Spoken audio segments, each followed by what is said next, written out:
The forest doesn't go silent, not in the North Cascades, not in 20 years of night patrols. The woods are always talking, owls hunting, branches creaking, deer moving through brush, the distant rush of water over rocks.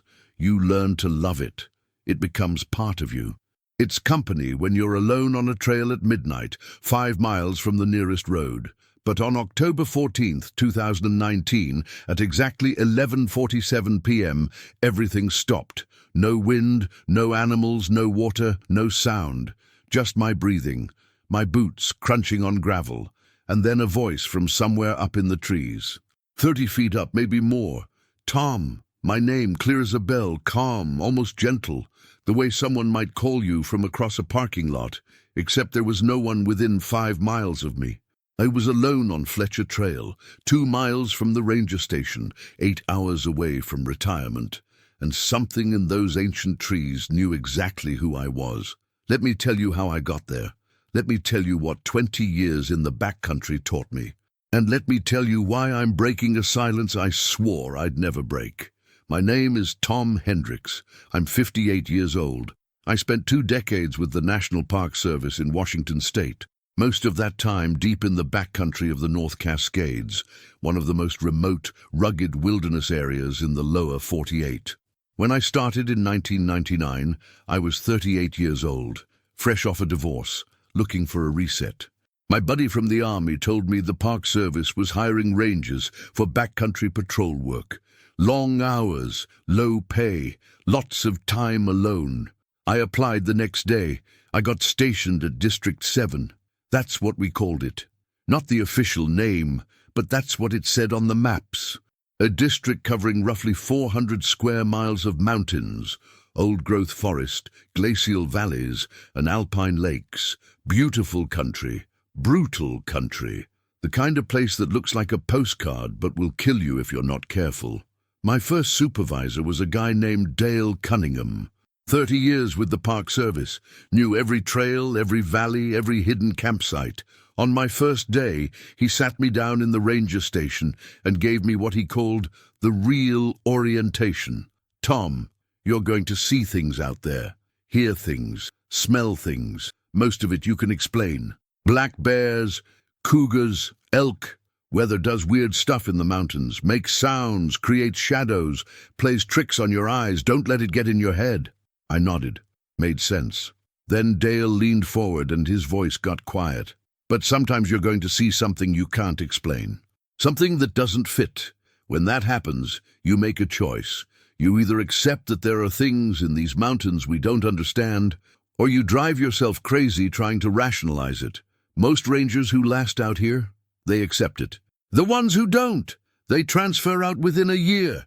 I thought he was messing with me, hazing the new guy. He wasn't.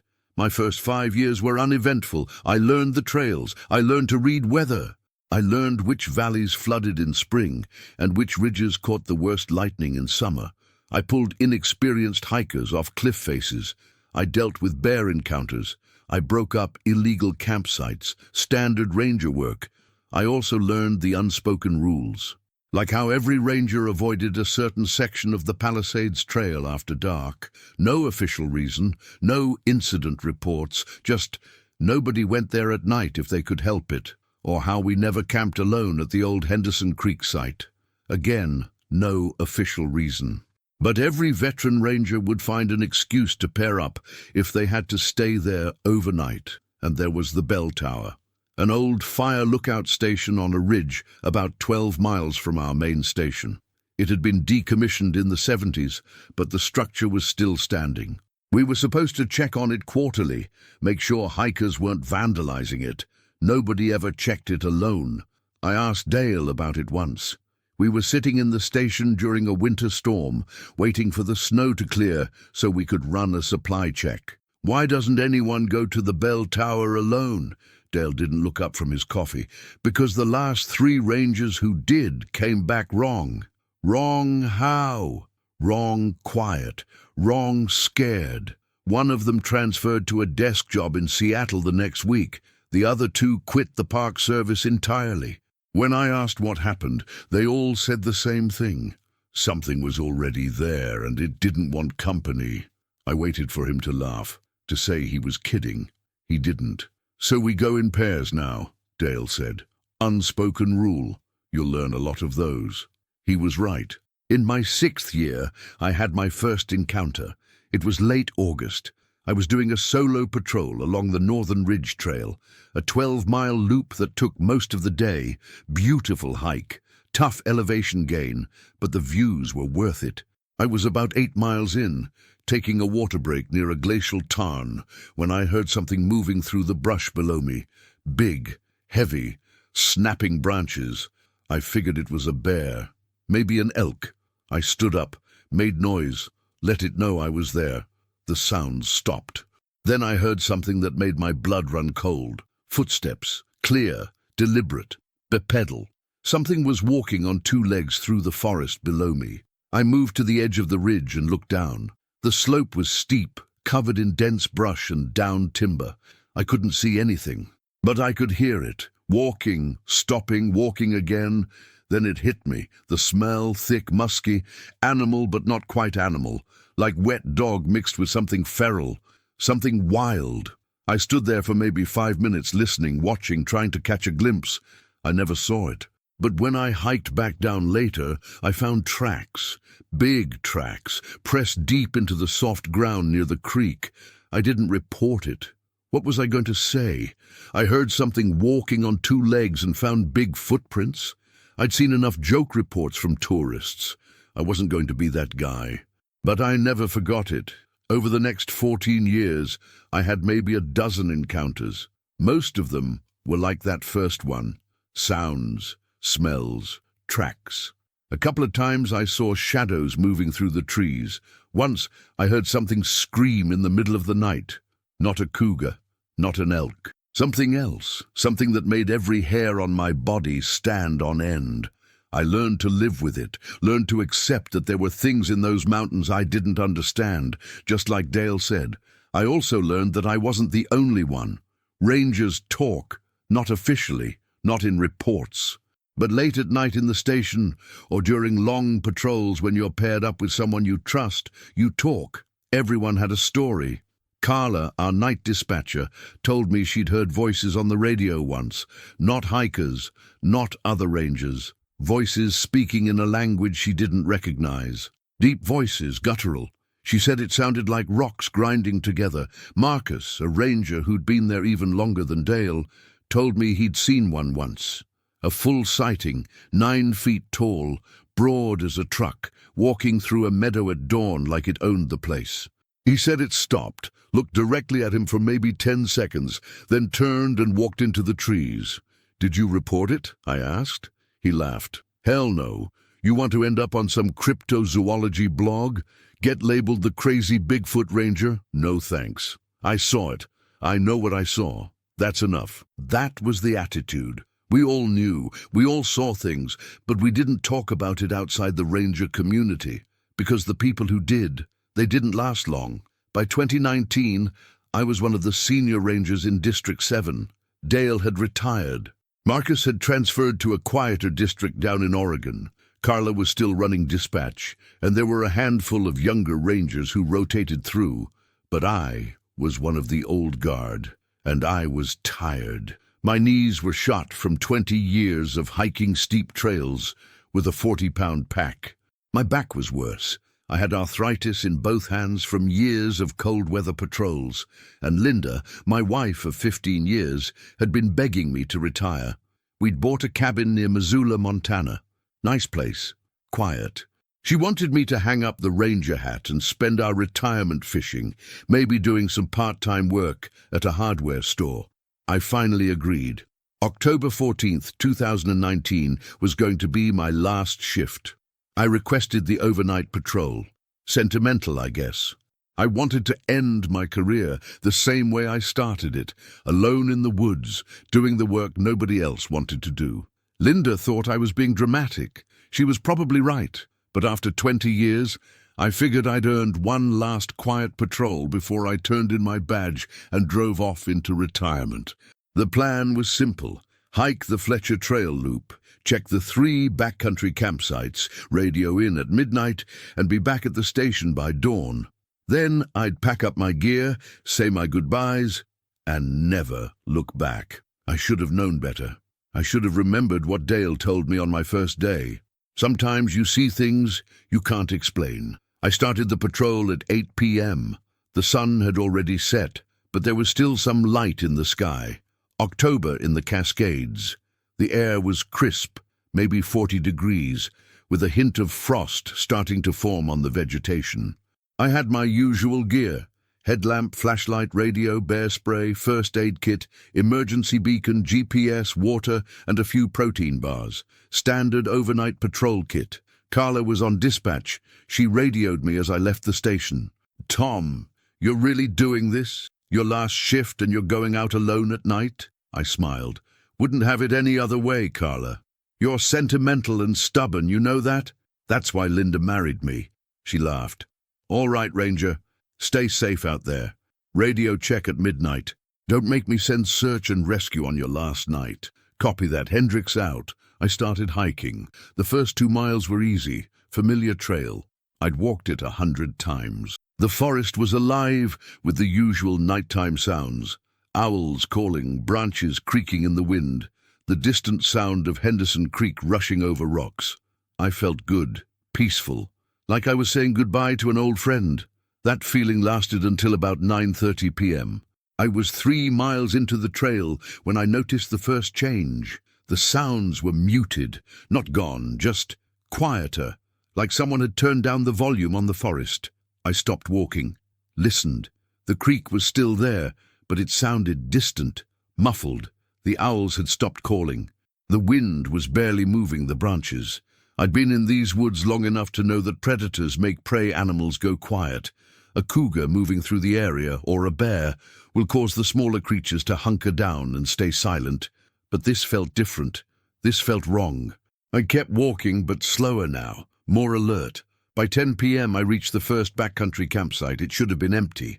Mid-October, temperatures dropping at night. Most people don't camp this late in the season unless they're serious backpackers, and those types usually go deeper into the backcountry. The campsite was empty, but something was very wrong. The picnic table, a heavy wooden structure bolted into a concrete pad, had been flipped, not tipped over by wind, flipped, like someone had grabbed it and thrown it 10 feet across the clearing. The benches were snapped clean in half, splintered, fresh breaks. I crouched down, shining my flashlight on the damage. My heart was starting to beat faster. Then I saw the marks in the dirt, 4 deep gouges, parallel, running from the edge of the clearing toward the table, like something had dragged its fingers or claws through the soft ground. But the spacing was wrong, too wide for a bear, too deep for anything I recognized. I stood up slowly and swept my light across the campsite. That's when I saw the footprint. It was just outside the fire ring, pressed into a patch of soft mud near the creek. I'd seen big footprints before. Every ranger has. You laugh them off. You blame them on hoaxes with carved wooden feet, or kids messing around, or the occasional tourist trying to create a viral moment. But I'd never seen one like this. 18 inches long, maybe 19. 5 clear toe impressions, a distinct heel. And the depth, it had sunk at least 6 inches into the mud. Whatever made it weighed a lot. I pulled out my phone and took a photo, not for a report, just for me, because I knew I'd question what I was seeing later. Then I noticed something else. There was a second print and a third, leading away from the campsite into the forest. Big, deliberate steps. Stride length had to be 4, maybe 5 feet.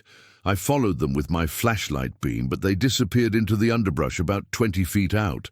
That's when the smell hit me. Wet fur, thick, musky, so strong it made my eyes water, like something that had been living in a cave, rolling in mud and animal carcasses. I gagged, stumbling backward. I spun around, aiming my light into the trees. Nothing, but I could feel it, the weight of being watched, the pressure of eyes on me. My hand went to the bear spray on my belt. My other hand grabbed my radio. "Station, this is Hendricks. You copy?" Static.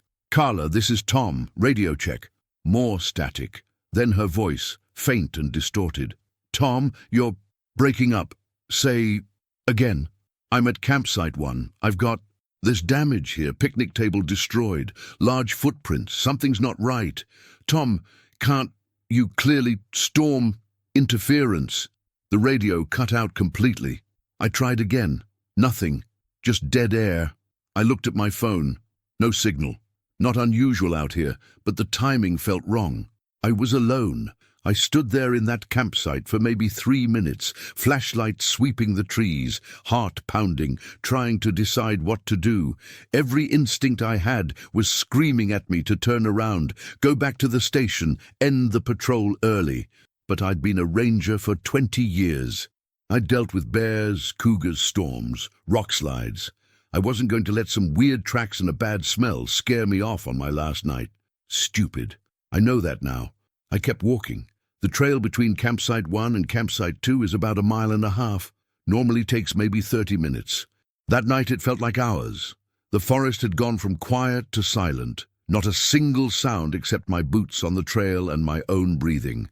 No wind, no branches, no water, nothing. It was wrong. Deeply, fundamentally wrong. I kept my flashlight moving, sweeping left, sweeping right, checking behind me every few steps, and that's when I heard it. Footsteps, heavy, deliberate, moving through the forest parallel to the trail, maybe 30 feet to my right. I stopped walking. The footsteps stopped. I started walking again, slow, testing. The footsteps started again, matching my pace exactly. My mouth went dry. Hello? My voice came out shakier than I wanted. This is National Park Service. Identify yourself. Silence. This is federal land. You need to identify yourself. Still nothing. I kept walking. The footsteps kept pace. I tried talking to it. To whoever or whatever was out there. I'm just a ranger. I'm doing my patrol. I'm not a threat. I'm not here to bother you. No response. I'm leaving. I'm heading back to the station. Just let me pass. The footsteps didn't stop. They just kept coming. Never closer, never farther. Always exactly 30 feet away, matching my pace step for step. I thought about running, but something told me that would be a bad idea. Predators chase things that run, so I walked. Fast, but not running. My hand tight on the bear spray, my other hand clutching my flashlight like a weapon. The whole time, those footsteps kept pace. By the time I reached campsite 2, my shirt was soaked with sweat despite the cold. This campsite was worse than the first. The fire ring, a circle of large stones, each weighing maybe 50 pounds, had been torn apart. The stones were scattered across the clearing. Some of them looked like they'd been thrown. One had hit a tree trunk hard enough to leave a dent in the bark, and in the center of the clearing, someone, or something, had arranged branches. Not randomly, deliberately. They formed a pattern. A circle made of thick branches, all roughly the same length, and inside that circle, a smaller circle made of thinner sticks, like a target or a warning. I backed away slowly, my light shaking in my hand. That's when I realized something that made my blood run cold. The footsteps had stopped. The forest was still completely silent, but whatever had been following me was no longer moving, which meant it had stopped when I stopped, which meant it was close. I turned in a slow circle, sweeping my flashlight across the trees, and then I saw it. It was standing 30 feet away, just at the edge of the clearing, between two massive Douglas firs. I couldn't see details. The flashlight wasn't strong enough, but I could see the shape. Massive, 9 feet tall, maybe taller, shoulders as wide as a truck, arms that hung down past where its knees should be, and it was covered in hair, dark, matted, moving slightly in a breeze I couldn't feel. We stared at each other. I don't know how long. Maybe 10 seconds, maybe a minute. Time felt broken. I couldn't move, couldn't breathe, couldn't even blink. It just stood there, watching me. Then it took a step forward, one step slow, deliberate. A branch snapped under its weight. The sound was like a gunshot in the silence. My entire body locked up, every muscle screaming at me to run, but I couldn't move. It tilted its head, curious, like it was studying me. And then it spoke. Tom. The voice was deep, rough, like gravel grinding in a cement mixer. But it was clear, unmistakable. My name, my flashlight slipped from my hand. It hit the ground, and the beam spun, throwing wild shadows across the trees and the creature. When I looked up again, it was gone. Just gone. No sound of it leaving, no branches breaking, nothing. 1 second it was there. The next, empty forest. I grabbed my flashlight with shaking hands and swept the beam across the clearing, across the trees, back to where it had been standing. Nothing. But I could still smell it, that thick, wet fur smell everywhere, and I could feel it. Still watching, still close. I didn't think, I just ran. I don't remember most of the run back. I know I fell at least 3 times. I know my knee hit a rock and started bleeding. I know I lost my hat somewhere along the trail. I know I didn't stop running until I saw the lights of the ranger station through the trees. Carla was at the dispatch desk when I burst through the door. She took one look at me, bleeding, covered in dirt, gasping for air, and jumped up. Jesus Christ, Tom, what happened? Are you hurt? I couldn't answer. I just stood there, hands on my knees, trying to catch my breath. She grabbed the first aid kit. Sit down. Let me see that knee. Did you fall? Did something attack you? I heard it, I finally managed. It said my name. Carla stopped. What said your name? I looked at her. It was out there, following me, and it said my name. Tom? Who was out there? Another hiker. Did someone threaten you? No, not a person. It wasn't. I stopped, because saying it out loud would make it real. Carla's face softened. Tom, you've been out there for hours, in the dark, on your last night. Your adrenaline's up, you're exhausted, and the forest plays tricks when you're tired. It happens to everyone. She cleaned my knee, bandaged it, made me coffee. I sat there in the warm light of the ranger station, drinking terrible coffee, and tried to convince myself she was right. Maybe I was tired. Maybe I'd imagined it. Maybe the stress of retiring, of ending 20 years in these woods had gotten to me. But I knew what I'd heard. I knew what I'd seen, and I knew it wasn't over. I didn't finish the patrol. I told Carla I'd twisted my ankle and decided to come back early rather than risk a real injury on my last night. She didn't question it. Just helped me fill out the incident report. Ranger ended patrol early due to minor injury and told me to get some rest. I tried. I went to the bunk room, lay down on the cot, and stared at the ceiling. I didn't sleep. Every time I closed my eyes, I saw that shape standing between the trees, heard that voice. Tom. At 6 a.m., I gave up trying to sleep. I got up, showered, changed into clean clothes. By 8 a.m., the day shift had arrived. I turned in my badge, packed up my gear, said my goodbyes. Everyone asked if I was okay, said I looked pale, asked if I was sick. I told them I was fine, just tired, ready to retire. Carla hugged me at the door. 20 years, Tom. You're a legend around here. Enjoy Montana. You've earned it. I nodded, forced a smile.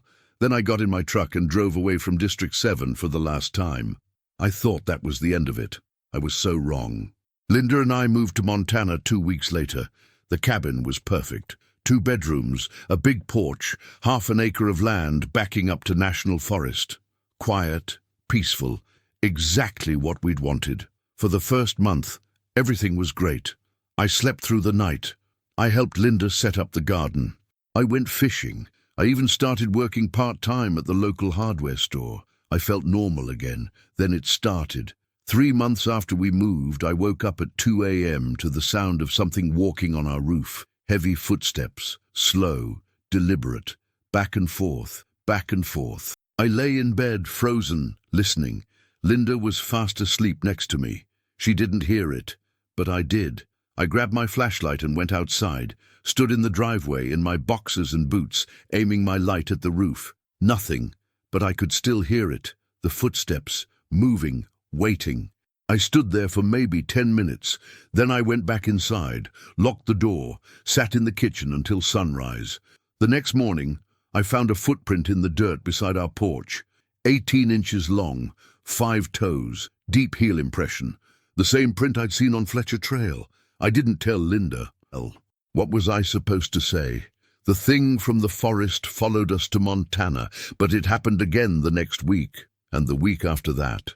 Footsteps on the roof, the smell outside our windows, the feeling of being watched every time I went outside after dark. And then, one night, something even worse. It was late November.